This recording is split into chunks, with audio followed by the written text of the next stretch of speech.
네, 여의도 사사건건 목요일에 뵙는 두 분입니다. 장성철 공론센터 소장, 김성애 정치연구소 Y 소장 나왔습니다. 어서 오십시오. 네, 안녕하세요. 네, 반갑습니다. 자, 오늘은 민주당 얘기로 먼저 시작할까 합니다. 화면 보면서 이어나가겠습니다. 네, 지금 나오는 민주당 의원 4명이죠. 김종민, 윤영찬, 조홍천, 이원욱 의원인데 대표적인 비명계로 분류됩니다. 이 4사람이 주축이 된 원칙과 상식 모임이 오늘 출범했습니다. 자, 김성애 소장님. 자, 이들을 두고 민주당 내용이 심화될 거다. 4명밖에 안 되니까 파괴력이 없을 거다. 그 의견이 분분한 것 같은데 어떻게 생각하십니까? 뭐 아직은 그 파괴력을 점쳐보긴 쉽지는 않고요. 제가 항상 드리는 말씀인데 민주당 내에 개파가 있거든요. 존재합니다. 예전처럼 무슨 누가 공천을 준다 그래서 특정인 지금 이제 얘기해도 되겠죠. 은퇴하셨으니까. 예를 들면 정세균 의장님을 중심으로 한 소위 말하는 SK계 이런 식으로 개파가 있던 그런 개파는 아니지만 더미래부터 시작해서 여러 개파들이 존재를 합니다. 민평년도 현존하는 개파이고요.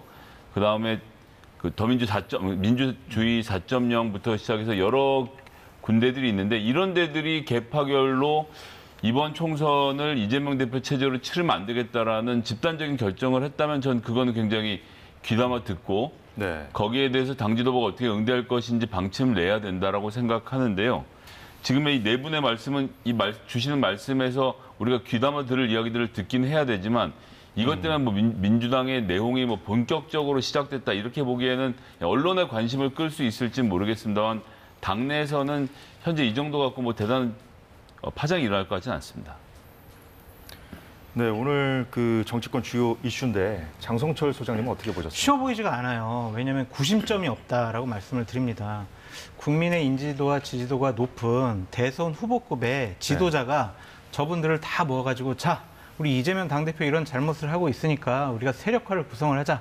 4명이 아니라 40명, 50명 이렇게 크게 눈덩이처럼 세력을 넓힐 수가 있으면은 파괴력이 있을 텐데 일단 4분으로 시작했다는 것 자체가 그동안 목소리가 크고 세력이 좀 많은 줄 알았는데 4명밖에 안 되는구나. 이제 이러한 판단을 받을 수가 있을 것 같고요. 명분 면에서 여러 가지 좋은 얘기는 하셨지만 지금 우리가 싸워야 할 사람은 윤석열 대통령이지 지금 이재명 대통령이냐, 이재명 당대표냐. 내년 총선에서 당신들이 분란 일으켜가지고 우리 총선에서 만약 원하는 의석 못 얻으면 당신들 책임 아니냐. 이게 자칫 잘못하면요. 배신자 프레임에 갇힐 수가 있어요. 그래서 저분들이 지금 주장하는 것은 명분이 있고 옳고 가야 할 방향이긴 하지만 저기에 더 많은 의원들이 참여를 할까? 그런 것에 대해서는 조금 회의적입니다. 방법론에서 좀 잘못됐다 이런 지적을 하신 거예요? 잘못됐다라기보다는요. 그러니까 배신자 프레임이 클 것 같아요. 우리가 싸워야 할 사람은 윤석열 정권이다. 국민의힘이다. 왜 이재명 대표를 욕하느냐. 이런 비판으로부터 상당히 좀 곤혹스러울 것 같아요. 네, 친명계로 분류되지만 이재명 대표 험지 출마론에 계속 불을 지피고 있죠. 김두관 의원은 이 비명계와의 갈등을 푸는 것 역시 이재명 대표에게 달렸다고 말했습니다. 그 발언 잠시 듣겠습니다. 사실은 이재명 대표 하기 나름입니다. 비명계를 끌어안겠다고 결심하면 같이 가겠다고 하면 탈당이나 이런 일이 없을 것이고 친명 일색으로 지도부를 짜고 지금 흐름으로 가면 다른 결심을 할 수 있겠죠. 일부에서는 비명계가 자발적으로 나가줬으면 좋겠다 이렇게 이야기하는 사람도 있는데 그렇게 되면 비명계가 나간 자리를 소위 이제 친명 친이대가 포진을 하잖아요. 그렇게 되면 총선에서 저는 폭망한다고 생각하는 사람입니다. 네, 배신자 프레임도 걱정하긴 하셨습니다만 원칙과 상식 모임, 이들이 출범하면서 내놓은 메시지는 좀 살펴볼 필요가 있을 것 같습니다. 이들이 요청한 건 크게 2가지입니다. 자, 도덕성 회복과 당내 민주주의 회복, 방탄정단 그만하라, 강성 지지층을 동력으로 삼는 팬덤 정치와도 결별하라 이런 주문이 나왔습니다. 자, 장성철 소장님, 김두관 의원은 이재명 대표에게 달렸다고 했는데 이 대표가 여기에 어떻게 나올 거라고 보십니까? 그냥 이재명 당대표 체제를 강화하는 모습을 보일 것 같아요. 그러니까 처음에 단식을 그만두고 나서는 이재명 대표가 메시지를 통해서 자, 우리가 친명, 비명 왜 싸우냐. 작은 차이 극복하고 손잡고 함께 나가자. 그런 메시지를 냈잖아요. 근데 말은 그렇게 했지만 행동은 다르게 했습니다. 지명직 최고위원회 친명 인사를 지명을 했고 네. 또한 조정식 사무총장을 유임시켰잖아요.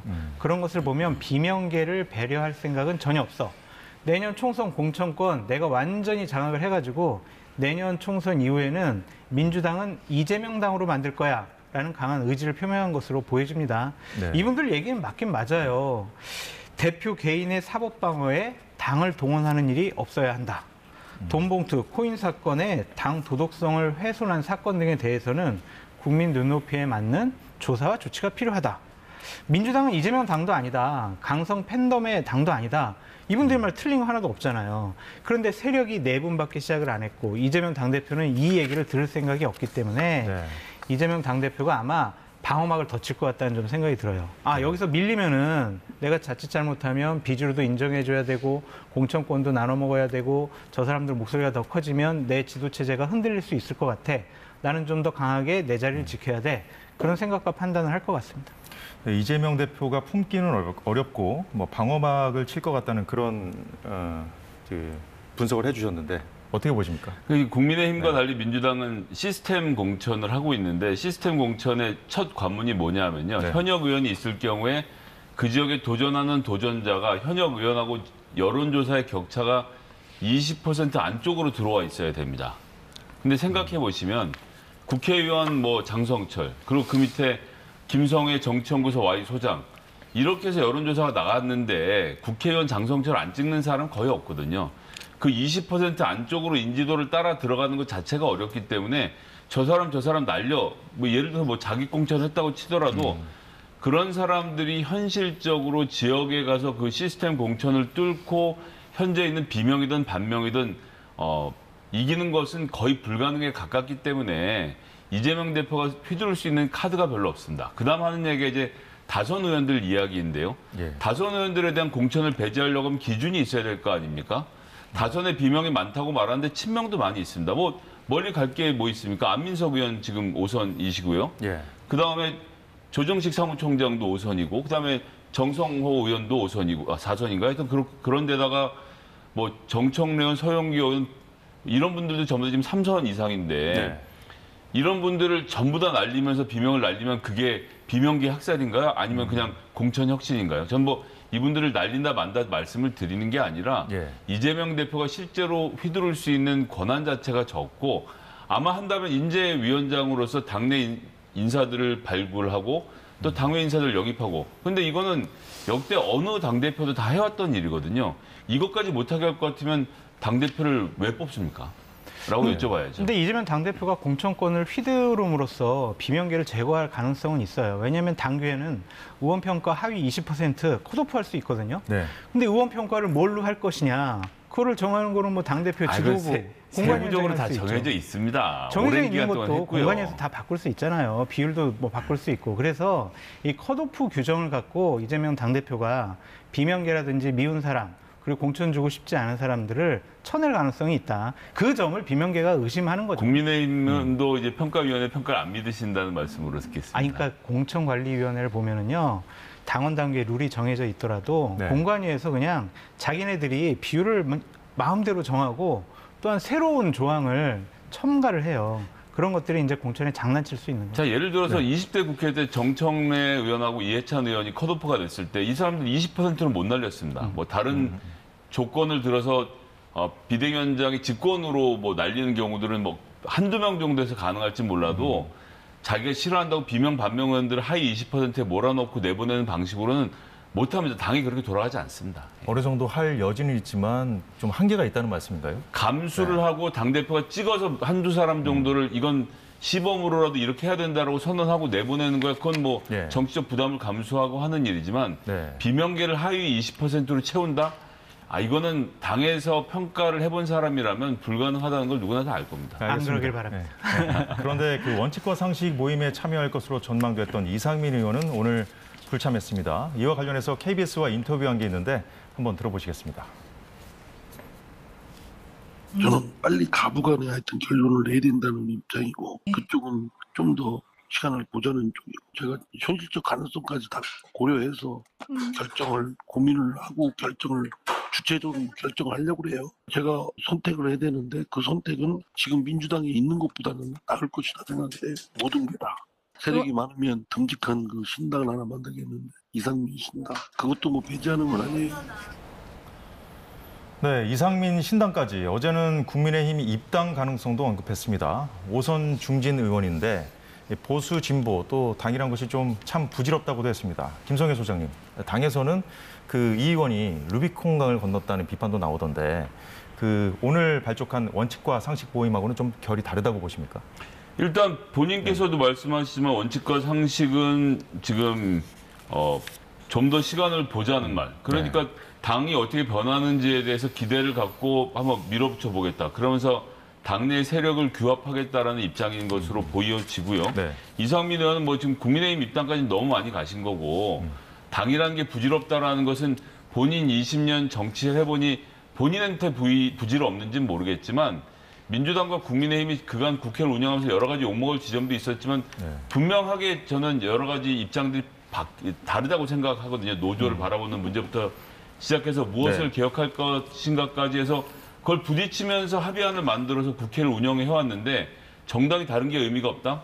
그 지역에서 어느 정당으로 당선되는가에만 관심을 가지면 그렇게 말씀하실 수 있지만 당이란 건 존재해야 되고 전 뭐 국민의힘도 민주당도 그런 입장에 있어서는 자기 할 일을 하고 있다고 봅니다. 네.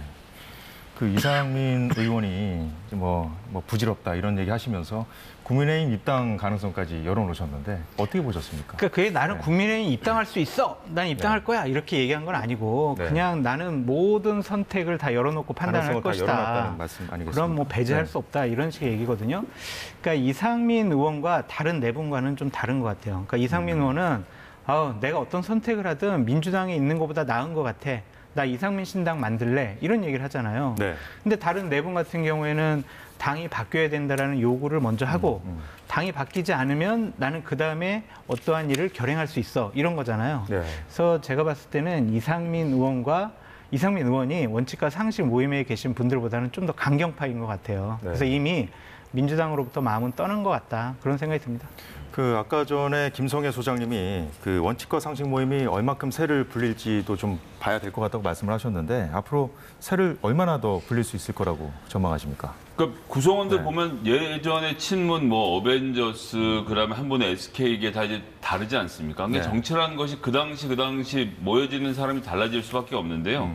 지금 이 상태에서 좀 더 확실한 본인들의 관점과 개혁 비전이 있을 때 더 새를 불릴 수 있을 텐데 현재 상태로는 그 숫자가 아주 많이 뭐 예를 들어 두 자리까지 증가하기는 좀 어렵지 않겠냐 이렇게 좀 평가해 보겠습니다. 어떤 명분과 원칙보다는요, 제가 생각하기에는 내가 이 모임에 참여를 하면 내가 민주당에서 공천받는 게 유리할까? 그리고 내가 탈당을 하더라도 이 모임에 있으면은 내가 총선에 출마했을 때 당선될 가능성이 높을까? 그게 판단 기준인 것 같아요. 결국에는 공천이라는 거죠. 그렇죠. 총선 전에는요, 모든 후보자들의 판단의 기준은 내 공천과 당선 여부입니다. 그래서 이 모임에 많은 사람들이 참여하려면 막 국민적인 주목과 각광을 받고 이재명 당대표가 되게 곤혹스러운 모습으로 보이고 야, 여기 참석하면은 나는 공천 당선 나 다 될 수 있어. 이런 분위기만 형성되면은 뭐 20명, 30명이 아니라 100명도 될 수가 있죠. 근데 그렇게 보이기에는 쉬워 보이지가 않는다라고 말씀드립니다. 네, 알겠습니다. 국민의힘으로 넘어가 보죠. 국민의힘은 연일 혁신위와 지도부가 주고받기식 힘겨루기를 이어가고 있습니다. 인용한 혁신위원장이 어제 대통령으로부터 거침없이 하라는 신호가 왔다고 하자 오늘 김기현 대표가 입장을 밝혔는데요. 잠시 듣겠습니다. 혁신위원회가 제안하는 여러 가지 발전적 대안에 대해서는 말씀드린 것처럼 존중하고 그것이 공식 기구를 통해서 잘 논의되도록 그렇게 절차가 진행 중에 있습니다. 다만 당무에 개입하지 않고 있는 대통령을 당내 문제와 관련돼서 언급하는 것은 바람직하지 않다고 생각합니다. 당대표의 처신은 당대표가 알아서 결단할 것입니다. 여러분들께서 관심 가져주시는 것에 대해서 감사드립니다.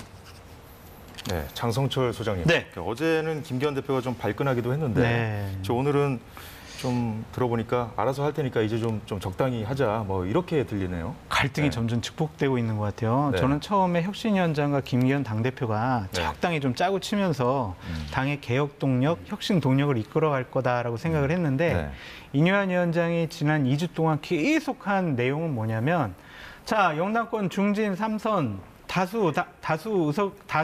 다선의 의원들 다 빨리 결심해라. 네. 지금 20분 동안 얘기하고 있는데 아무도 지금 응답이 없잖아요. 그런 것에 대해서 이뇨한 위원장이 아니, 내 뒤에는 대통령실이 있어, 용산이 있어 이렇게 얘기를 하니까 대통령실에서는 이제 바로 방금 전에 나온 소식이죠. 네. 네. 나 그럼 우리 대통령실에서 그런 말 한 적 없어요라고 네. 하고 김기현 당대표도 아우 당의 일에 자꾸 대통령 이렇게 갖다 붙이면 안 돼 이런 식으로 경고를 하고 있잖아요. 지금 기싸움이 대단한 것 같아요. 만약에 근데 여기서 이뇨한 위원장이 어떤 반격 카드를 내세우지 못하면 네. 앞으로 이뇨한 위원장은 다선 중진 의원들 험지 출마 불출마 이 얘기를 네. 할 명분이 없어져요. 그래서 이제 저희가 주목해야 될 것은 뭐냐면 혁신이가 계속 혁신의 동력을 이끌어 가려면 김기현 당대표가 상당히 민감해하는 저런 거치 문제에 대해서 더 이상 얘기를 안 하든지 네. 아니면은 더 강력하게 뭔 소리냐 나는 자리를 걸고 당신의 불출마라든지 험지 출마에 대해서 다시 한번 요구한다라고 강하게 나올지 우리가 앞으로 이뇨한 위원장의 메시지와 행보를 지켜봐야 될 것 같습니다. 대통령실까지 나서서 이제 입장을 밝힌 상황이기 때문에 풀어가기 좀 더 어려워진 거 아닌가 하는 생각도 드는데 김성애 소장님은 어떻게 보십니까? 그러니까 인뇨한 네. 위원장의 계속되는 패턴이죠. 처음에 김한길 국민통합위원장하고 친하다, 매일 네. 통화한다 그랬다가 다음 날 이제 부인하고 나서 매년 통화한다라고 말이 바뀌었을 때 많은 국민들이 웃었지 않습니까? 그럴 네. 리가 있냐. 매일 통화하던 말이 매년으로 바뀌는 게 저분이 의사시잖아요. 굉장히 똑똑하신 분인데 그런 정도의 분간이 안 돼서 그런 말씀을 했을 리가 없다고 생각하고 그런 한 번의 설화를 겪었는데 또 대통령실을 언급했다라고 하는 것은 이뇨한 위원장 입장에서는 충점이었을 것 같아요. 실제로 그렇게 대통령께서 당이 개혁되길 바라는 마음을 본인이 알고 지금 혁신을 추진하는데 네. 반대라니까 이거 대통령 뜻이다라고 얘기를 한 건데 여기에 대해서 또 왈가왈부하는 상황인 것. 대통령실에서 부인은 했지만 그럼 지금 이뇨한 위원장이 없는 말을 대통령실 분위기를 전혀 모른 채 특히 대통령의 뜻을 전혀 모른 채 저런 식으로 허풍을 떠는 사람이다. 그러면 어떻게 혁신위원장을 합니까? 대통령 파리를 하면서 여당을 지금 들쑤시고 있는 사람 같으면 당대표실에서 오늘이라도 해임해야죠. 못하고 있잖아요. 네. 그렇다라고 한다면 이뇨한 위원장은 대통령의 뜻을 알고 행동을 하는 것으로 보는 게 맞겠고 네. 그런데 이 대통령실 입장에서야 대통령이 진짜 그 정당을 막 이렇게 뜯어고치고 저렇게 뜯어고친다는 얘기를 듣는 것은 할 수 없는 일이니까 한 발 비껴난 게 아닌가 이렇게 보고 있습니다. 그 혁신이라는 것 자체가 당 지도부가 권한을 부여해 준 건데 당 지도부를 겨냥해서 연일 이제 발언들이 나오다 보니까 좀 그렇게 반응을 많이 한 게 아닌가. 그래서 지금 오늘 같은 상황까지 온 게 아닌가 싶은데요. 맞습니다. 혁신의 대상이 네. 당대표실이라고 지금 이뇨한 위원장은 생각하는 것 같고요. 네. 국민들은 대통령과의 관계, 대통령실이라고 하는 그런 괴리가 극복되지 않는 이상은 앞으로도 계속 난항이 거듭될 것 같습니다. 네, 이른바 윤핵관이 어떤 선택을 할 거냐, 결국 이것이 혁신위의 성패를 가릴 거란 전망에 힘이 실리고 있지 않습니까? 그렇습니다. 네, 윤석열 대통령이 윤핵관과 결별을 결심했다는 보도가 나오기도 했고요.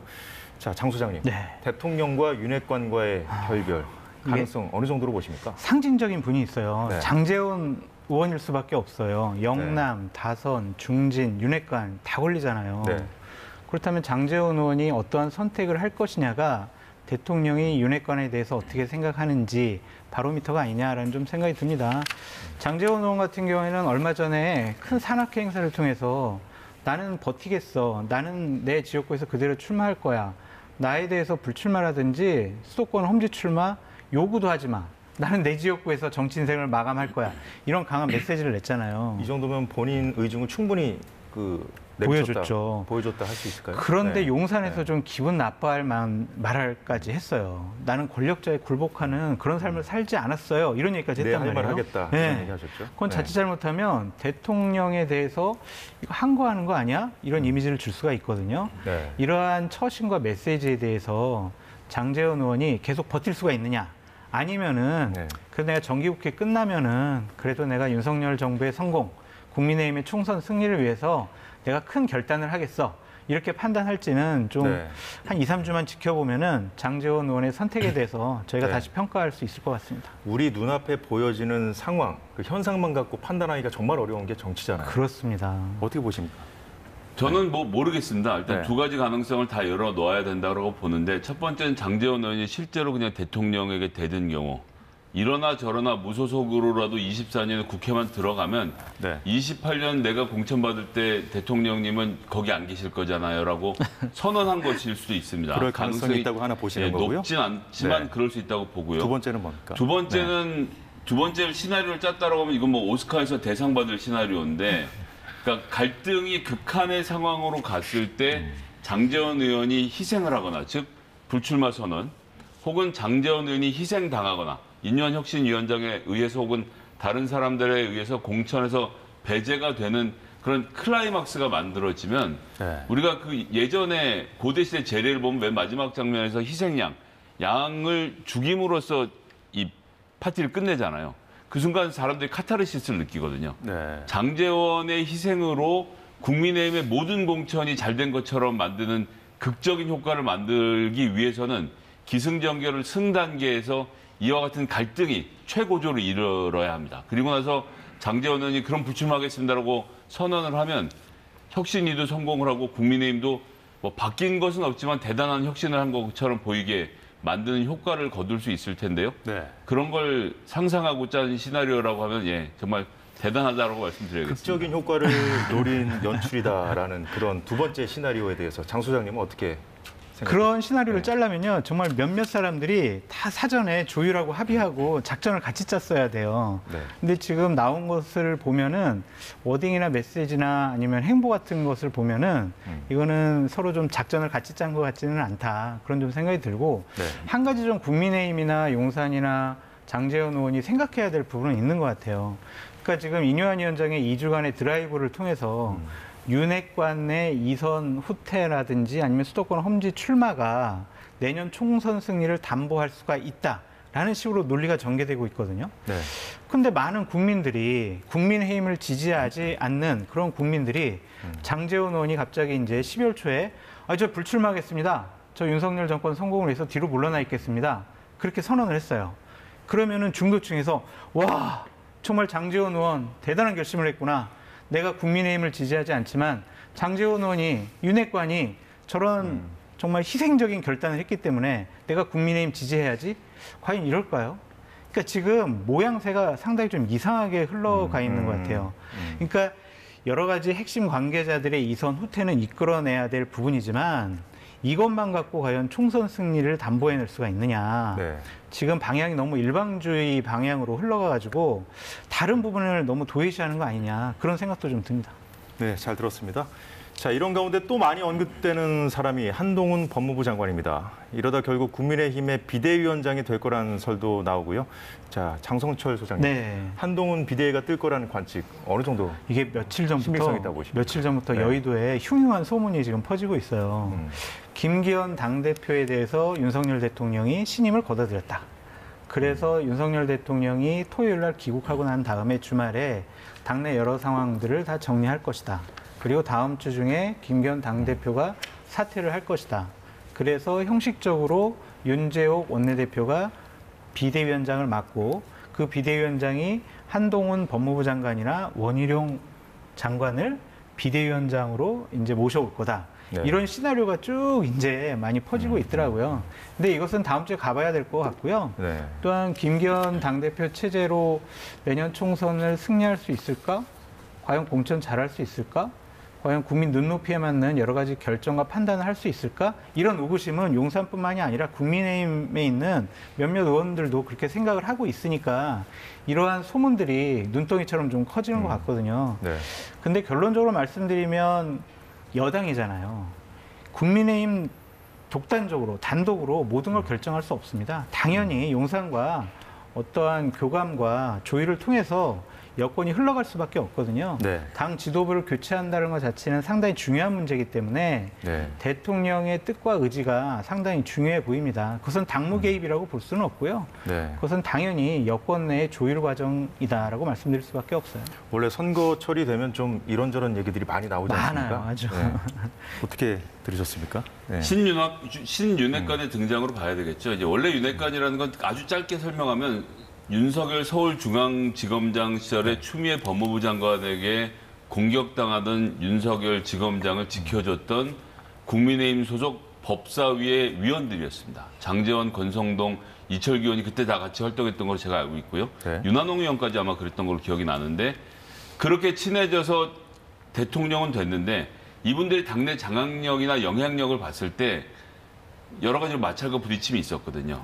이게 지금 바뀌어가는 상황이 아닌가. 그래서 본인이 실제로 같이 일해보고 여러 가지로 경험해봤던 사람들로 즉 신윤핵관으로 이번 총선 과정에서 교체를 시도하는 것은 분명히 있는 흐름인 것 같습니다. 신윤핵관이라는 표현을 쓰셨는데 한동훈 비대위 설에 대해서는 어느 정도 신빙성이 있다고 보십니까? 거기에서 네. 시작해보면 네. 서울대 법대 출신의 판사로는 안 되겠다 판단을 한 거예요. 그래서 지금 김기현 대표는 나가라고 하는 거고 그 자리에 서울대 법대 출신의 검사들 원희룡 검사 그다음에 한동훈 검사 이런 분들이 더 저격이라고 대통령이 생각하는 것은 본인의 논리 안에서는 체계적이고 자연스러운 흐름인데 국민들이 어떻게 볼지가 중요한데요. 네. 이번 총선에서 제가 생각하는 가장 중요한 키워드는 태도, 애티튜드거든요. 근데 그런 상황에서 놓고 봤을 때 원희룡 장관과 한동훈 장관은 야당을 향해서 매섭게 싸우는 어떤 이런 공격수로서의 이미지는 보여줬지만 총선에서 중도층을 감동시킬 만큼의 어떤 중간자적 입장, 그러니까 국무위원으로서의 위험은 보여주지 못했다고 생각합니다. 이런 분들이 비대위를 맡아서 총선을 이끈다? 윤석열 대통령이 생각하시는 공격적인 그림, 막 이런 시원한 그림은 나오겠지만 중도층들이 반응할까 봐요. 반응할 건지에 네. 대해서 한번 잘 판단해 보셔야 될 문제라고 생각합니다. 그러니까 저 부분에 네. 대해서는 정말 진중하게 생각을 해봐야 될 것 같고요. 한동훈 법무부 장관의 앞으로의 정치적인 진로에 있어서도 이번에 비대위원장을 맡는 것이 긍정적일 것인가 그런 좀 생각을 해봐야 될 것 같아요. 그와 더불어 계속해서 나오는 것이 총선 출마설이거든요. 그렇죠. 네. 그러니까 한동훈 장관이 비대위원장을 맡으면서 내년 총선에 출마를 했을 때 어떠한 리스크가 있을까 이거를 쭉 한번 좀 백지에다 놓고 검토를 좀 해봐야 될 것 같다는 생각이 들고 이게 정치인들 있잖아요. 생각이 100명이면 100명 다 다르거든요. 그거를 과연 한동훈 장관이 잘 조율해 가면서 총선 공천을 잘 할 수 있을까? 아무래도 정치 경험이 중요하다는 그런 말씀이시죠. 정치를 안 해보셨잖아요. 그냥 공직에만 있었단 말이에요. 이 복잡다난한 이해관계가 얽혀있는 정치권을 조율할 수가 있을지 그 부분에 대해서도 본인이 좀 다시 한번 생각을 해보시고 또한 한동훈 장관을 비대위원장으로 밀겠다라고 생각하는 분들도 이런 부작용에 대해서도 충분히 검토가 필요해 보입니다. 네, 한동훈 장관은 이 통상적인 활동이라고 하긴 했지만 그 언론이 한 장관 아내인 진은정 변호사의 행보에도 관심을 보이고 있습니다. 자, 장 소장님. 네. 뭐 이런 부분도 한동훈 장관의 총선 출마와 관련 있는 거 아니냐 이런 얘기가 나오는데 그러니까 어떻게 보십니까? 저희가 원론적으로 해석을 하자면 저러한 모습들은 총선에 등장하기 위해서 몸풀기 하고 있는 거 아니냐 그렇게 해석할 수밖에 없어요. 좀 일반적인 관점에서 보면 좀 그렇다는 그렇습니다. 거죠? 네. 왜냐하면 한동훈 장관 배우자가 공개 활동한 건 지금 처음이거든요. 그러니까 저러한 적십자 행사에 가서 불이웃 돕기 위한 봉사활동을 한다. 이것은 통상적으로 국무위원 배우자가 할 일이에요. 라고 한동훈 장관이 얘기를 했는데 그 왜 작년에는 왜 안 하셨을까요? 그리고 올해 초에는 왜 안 하셨을까요?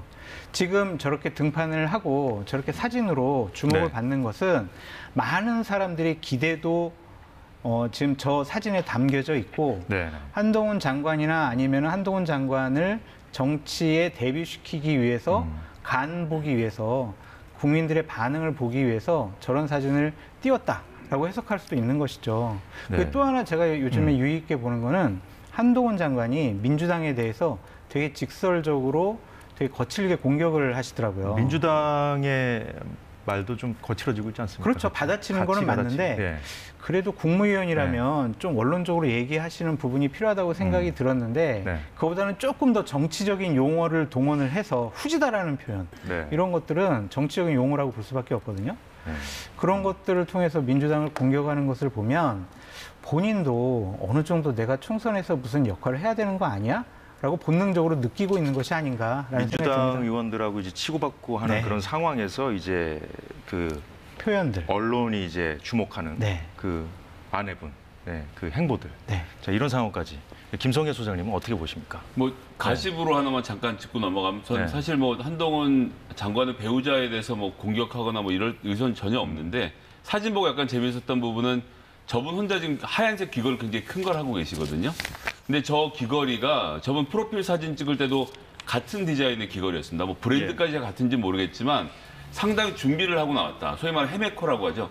헤어, 메이크업, 코디가 다 붙어 있는 상태에서 굉장히 치밀하게 준비하고 사진이 찍힐 자세가 되어 있었던 것이고, 물론 언론도 관심을 가지고 사실 필요 이상으로 지금 보도를 하고 있는 것은 배우자를 검증 대상이 아니기 때문에 저런 식으로 검증할 좀 뭐 그런 점에서 좀 바라볼 수 있을 것 같고요. 한동훈 장관은 그러니까 중요한 거는 결국 일을 잘하느냐인데, 조금 전에 설명 주셨지만 야당과의 말싸움에 있어서는 대단한 뭐 성과를 거두기도 했고, 특히나 한마디 한마디 받아치는 게 대통령의 도어 스태핑이 없으니까 한동훈 장관의 도어 스태핑이 있다는 말까지 나올 정도였는데, 가만히 찬찬히 생각해 보세요. 이번에 합참의장의 이 인사검증까지 벌써 학폭만 걸린 게 3건입니다. 한 건은 뭐 대통령실에서 따로 벌어진 일이라고 하더라도요.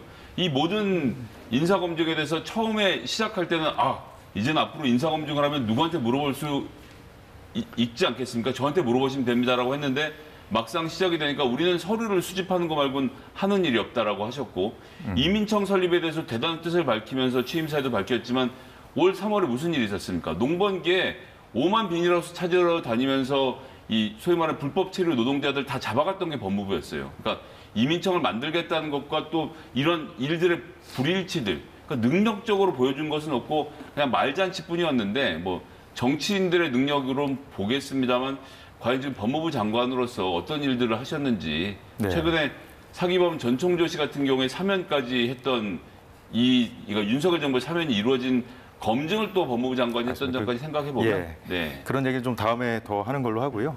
그 총선이 다가오면서 이제 한동훈 장관 이슈도 계속 부각되는 것 같습니다. 이런 가운데 민주당에서는 한동훈 장관 탄핵을 검토해야 한다는 주장이 한동안 잠잠하더니 또 나왔습니다. 손준성, 이정섭 검사 탄핵 소추안 재발의에 당초 대상으로 고려했었던 이몽석, 이희동 검사도 함께 탄핵하자는 주장도 제기했는데요. 자, 민주당의 입장, 국민의힘 반응까지 듣겠습니다.